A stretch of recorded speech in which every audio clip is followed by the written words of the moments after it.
Bonjour les amis turfistes, de retour sur la chaîne Nico Quintet Prono. On enchaîne un deuxième Quintet Plus de trop, on se réjouit, on ira à Vincennes ce samedi 2 septembre. Auparavant, puisque j'enregistre à l'issue de ce Quintet de ce vendredi soir, n'oubliez pas de vous abonner, on approche des 9-10 000, ça devient bon. Merci à vous pour votre fidélité, vos encouragements, vos commentaires.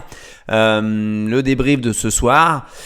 Un quartet désordre, c'est pas mal, mais on passe encore de peu à côté. Il disqualifie le 1 Kraljido SM dans la dernière ligne droite encore, et il venait prendre une 4-5e place, et on avait le quintet dans le désordre. Le quintet désordre avec le 11, il fait déjà 1 200 € dans le désordre sans les bonus.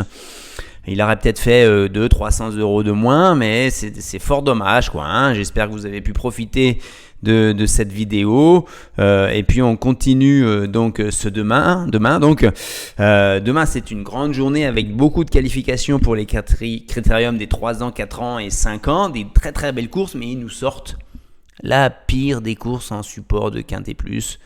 C'est la plus mauvaise des courses au programme de demain. Il n'y a pas photo, des juments de 4 ans qui n'ont pas gagné 79 000 €, un seul échelon de départ. Là, ils ont des disqualifications. Regardez le 2, disqualifié. Ils ont tous au moins 2, 3, 4, 5 disqualifications sur leurs 10 dernières courses. C'est compliqué maintenant. C'est vrai qu'il aurait fallu faire un quintet à 12 partants avec le prix jockey. Mais on aurait eu le plaisir d'étudier Ida Otillard, It's a Dollar Maker, Isolde Vedake, Inoubliable, et ainsi de suite, et j'en passe. Donc là, on change vraiment de catégorie. Heureusement, il n'y a pas de jument étrangère, mais ça va être compliqué. Alors, on y va. Le fantôme, on élimine timidement quand même le 11, Judy Blue Eyes, une jument de chez Bruno Marie. J'adore cet entraîneur, mais là, Judy Blue Eyes, elle a 0 victoire en 25 courses, mais bon, ça ne l'interdit pas pour le Quintet Plus. Et elle a seulement 5 courses de parcouru à l'attelé, où elle a fait une fois 3e en 18-1 ferré en février 22. Il faudrait qu'elle fasse de gros progrès pour qu'elle figure à l'arrivée du Quintet Plus demain. Maintenant, on ne sait jamais, ils ne sont que 13, il y a des juments fautives. La 5e place peut lui tomber dessus, mais dans le tiercé, je crois pas du tout. Alors, vous le savez, ça, en s'appuyant sur les courses dans le passé récent et des conditions similaires, on peut avoir de tout demain. On peut avoir un Quintet Plus dans le désordre avec un rapport à 100 ou 200 €, mais on peut avoir également une probabilité sur 3 en gros, où ça dépasse les 500 €, un peu comme aujourd'hui. On a un premier favori qui semble assez solide malgré le fait que ce soit des femelles de 4 ans, donc Jasmine Deveau, c'est une bonne chance, 86% de probabilité. Et le deuxième favori, il est dans le tiercé ou nulle part, on va dire. Mais on a une stat normale, on va dire, conforme, avec la présence du premier et du deuxième favori seulement dans un quintet sur 3. Donc le 4 et le 13, 2 fois sur 3, si vous les jouez ensemble, vous allez vous tromper. Ils ne seront pas là. D'accord ? Et enfin, au moins un cheval plus de 7e favori dans le tiercé, c'est pas une obligation, mais quartet quintet, c'est quasiment obligé d'aller chercher des chevaux qui sont dans cette colonne-là. Donc, pas de Judy Blue Eyes, selon moi. Donc, parmi ces 5 chevaux-là, il faut absolument en mettre dans vos pronos si vous jouez en quartet quintet. Voilà, donc ça veut dire que demain, attention, on est parti depuis 2-3 fois sur des quintets qui flambent. Et Nico, il est pas loin de vous donner des bons tuyaux. Donc on essaye de continuer. Avec quoi je suis parti moi ce samedi ? Avec le 12, j'ai Saline. C'est une jument de chez Loqueneux. Il dit qu'il explique un peu les contre-performances de l'été par peut-être une inaptitude sur la piste d'Anguin, parce que sinon, dans sa carrière, elle a rarement déçu. Elle est 8 sur 13 dans les 5 premiers. 8 fois en 13 courses dans les 5 premiers. Donc ça fait peu de fausses notes. Surtout que les fausses notes, c'est ses 3 dernières courses. Donc ça fait plus que 8 sur 11, 8 sur 10. Et sur le parcours, c'est confirmé, elle est à 4 sur 5 sur le parcours des 2100 mètres, des 2700 mètres et plus de la grande piste. Donc ça veut dire que là, elle va profiter à pleinement de cette aptitude au parcours, qui est quand même une donnée importante dans les Quintet Plus, et c'est elle qui a le meilleur record, une 13-1 en réduction kilométrique. Donc j'en ai fait ma base gagnante. Voilà. Ensuite, on y va avec le 5 Jalna de Touchivon. Cette femelle, elle vient du trio Barjon, Bijon, Thomas.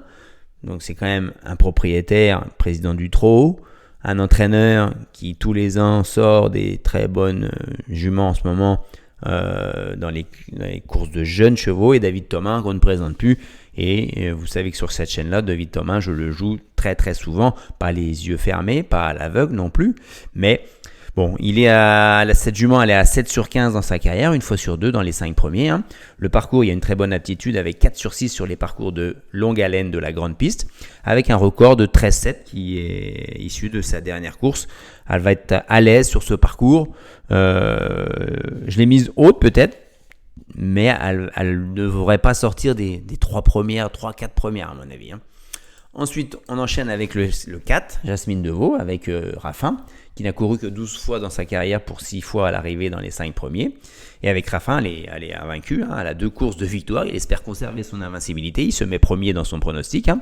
Elle avait fait l'impasse sur le meeting d'hiver 22-23, et puis elle a fait de nouveau un break de mai à août 2023, et elle a une seule course dans les jambes. Depuis le 1er août, elle a couru le 1er août et rien depuis. Donc elle a préparé cette course-là. Et ce 1er août, elle a fini 6e ferrée dans un beau lot, sans trop lui demander. Elle affrontait notamment le 9, Jalousie de Lille, qui était déféré des 4, et devant le 5, qui lui était cette course-là ferrée également. Donc, on peut penser que Jasmine Deveau, c'est la course visée. Elle a peu d'expérience sur la grande piste, mais c'est une nouvelle fois une victoire avec Eric Raffin en 14 ans. Donc, je l'aurais mise en tête avec une autre course. Maintenant, c'est peut-être ce qu'on peut dire la jument de classe du lot. Le 8, Gervais Bay, c'est l'un des atouts, des 3 atouts de l'écurie à Laurent-Claude Abrivard. Hein. C'est certainement son meilleur atout, je pense. Hein. 8 sur 19 dans la carrière, 3 sur 4 quand il est déféré des 4. Aptitude au parcours, il y a 2 sur 7 hein, pour elle, parce que quand elle ne fait pas l'arrivée, elle est distancée. Donc là, si elle reste sage, Alexandre Abrivard, il va pas la mener, c'est son père qui l'a menée. Lui, Alexandre Abrivard, il a porté son choix sur Joyce Begonia. Maintenant, est-ce que il a choisi vraiment, mais il la met assez haut dans le pronostic, bien devant le cheval que lui va mener. Hein. Donc, un record d'une 13,9, c'est perfectible. Voilà. Ensuite, on enchaîne avec le 9, Jalousie de Lille. Là, on a Jacques Bruno en entraîneur et Mathieu Abrivard en driver, déféré des 4. Pourquoi je la mets si haut ? Parce que c'est une jument qui est très régulière, elle ne gagnera pas, elle n'a jamais gagné. Dans le galop, on dirait qu'elle est encore maiden en 26 courses, mais par contre, elle est 15 fois sur 26 dans les 5 premiers. Elle a beaucoup de 4, 5e place. Sur le parcours, c'est 4 sur 10 dans les 5 premiers, record de 13,9. Des 4, c'est 5 sur 8. Et avec Mathieu Abrivard, elle s'entend bien, elle a 4 courses sur 6 dans les 5 premiers. Donc, ça peut être un bon outsider à 33 contre 1. Elle est annoncée. Attention. Ensuite, le 3, Gesta Buissonnet. Gesta Buissonnet, c'est Sylvain Roger pour Noël Lolic, hein, qui viennent d'acheter aux ventes Arcana. J'ai vu 2-3 chevaux avec plusieurs dizaines de milliers d'euros, des jeunes M. Donc, pour revenir à Gesta Buissonnet, elle reste sur 2 disqualifications. Là, elle est plaquée déférée.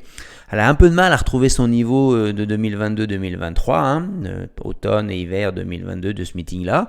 Elle est un peu susceptible également, elle, cette demoiselle, puisqu'elle a 10 disqualifications en 23 courses. Elle est à 3 sur 6 quand elle n'est pas ferrée. Et là, c'est le cas. Une petite réduction de 14,7 et 3 sur 5 sur le parcours. Hein. Ou si elle est disqualifiée 2 fois, si elle n'est pas disqualifiée, elle est premier, deuxième. C'est ça qui m'a incité à la mettre dans mon jeu. Si elle n'est pas fautive, elle figurera à l'arrivée a priori, cette Gesta Buissonnet. Et on annonce 30 contre 1. Je pense que les cotes sont un petit peu surévaluées parce qu'il n'y a que 13 partants. Attention. Mais pour qu'un quintet des ordres fasse 500 ou 1000 euros, il faut des chevaux comme ça dans votre pronostic. Le 13 June. Alors le 13 June, ça pourrait être un gagnant en puissance, un écurie, entraîneur, propriétaire, driver Mathieu Mottier. Donc on connaît, hein. 14 courses dans sa carrière, 8 fois à l'arrivée. Elle a couru un peu aux montées, donc elle est attelée, elle est à 7 sur 11. Elle avait été orientée vers le monté cet hiver. Elle a fait quatrième d'un bon lot ferré au mois de juin, hein, pour sa rentrée derrière Jim Perrine, Jet Express. Jim Perrine, il vient de bien courir dans un bon lot, hein, de J. Hein. Puis elle a fait une deuxième course qui était moins bonne. C'est le dicton de cette deuxième course était vérifié. Et enfin, elle vient de gagner à Enghien dans une course de référence, hein, en battant des adversaires du jour qu'elle va retrouver, où elle était première fois déférée des 4. Là, c'est le même cas. Le seul bémol, c'est l'aptitude au parcours. 2e, 4e, 6e. Record de 14-1 seulement. Et Mathieu Mottier affirme qu'elle est meilleure piste plate. C'est pour ça que je l'ai mise. Vu la forme, elle peut être dans le quintet. Pour la gagne, elle a du mal dans la montée, visiblement. Et ça lui casse un peu les papates, comme on dit. Ensuite... on va finir par le 1, Jetty. 3e atout de chez Abrivard. Moi, c'est le 2e dans mon jeu. Hein. Jetty, elle a seulement 15 courses également dans sa carrière. Elle finit 9 fois dans les 5 premiers. Elle a eu tous les malheurs du monde dans sa dernière course. Hein. Elle est bien partie. Elle se place en 2e ou 3e ligne à la corde. Elle ne fait que reculer. En fin de montée, en début de virage, elle arrive à se décaler en 2e ligne, mais malheureusement, elle tombe sur un cheval qui n'avance plus. Et là, elle ne peut plus sortir. Elle se retrouve en début de ligne droite dernière et les carottes étaient cuites. L'aptitude au parcours, malgré ce que dit Alexandre Abrivard, il trouve que c'est le bout du monde, les 2850 mètres, mais ça ne va pas rouler comme des fous demain, je pense. Hein. Je peux me tromper. Hein. Vous avez vu les chronos qu'ils ont. Ils ne vont pas faire les fous. Cachée pas très loin de la tête, elle peut réussir. Elle est à 4 sur 6 sur le parcours. Hein. Plaquer des antérieurs, déférer des postérieurs, elle a une bonne recette, c'est 3 fois sur 7 dans les 5 premiers. Donc voilà, c'est pour ça que je l'ai mise là. Du coup, en regret, on se retrouve avec le dernier atout à Brivard, Joyce Begonia. Elle est extrêmement fautive, quasiment une fois sur 2. Bon, voilà. Il n'y avait pas de place pour tout le monde. Elle est intermittente, comme beaucoup d'autres qui sont également dans mon prono, mais bon, j'ai choisi elle en regret, on va dire. À suivre, s'il y a un non partant, elle viendra en dernière position de mon prono. Le béton, on y va avec Jessaline, confiance de 3 sur 5, hein, on va dire. Hein. Je suis moins en forme avec mon béton ces dernières courses. Hein. Plus en réussite avec le copain. Jalnat Touchivon, là, c'est une confiance de 4 sur 5, on va dire, pour être c'est une bonne base de jeu, je pense, en l'écarté, quintet ou en 2 sur 4. Voilà. Et le coquin du quintet à Bellecote, Jalousie de Lille. Avec, si je ne me trompe pas, c'est Mathieu Abrivard, voilà. Ça sera intéressant. Et la déception, j'ai mis Juvenia du Closet, qui a l'un des plus mauvais records sur le parcours. En 1,15, elle n'a jamais trotté dessous, elle a une petite place en cas de défection. Voilà. Et on se retrouvera, nous, non pas samedi, mais dimanche, pour un quintet plus, de nouveau à Vincennes, lundi 4 septembre à Vincennes. On s'abonne surtout, on met un pouce bleu et on continue. Allez, on ne lâche pas l'affaire, à bientôt, bye bye.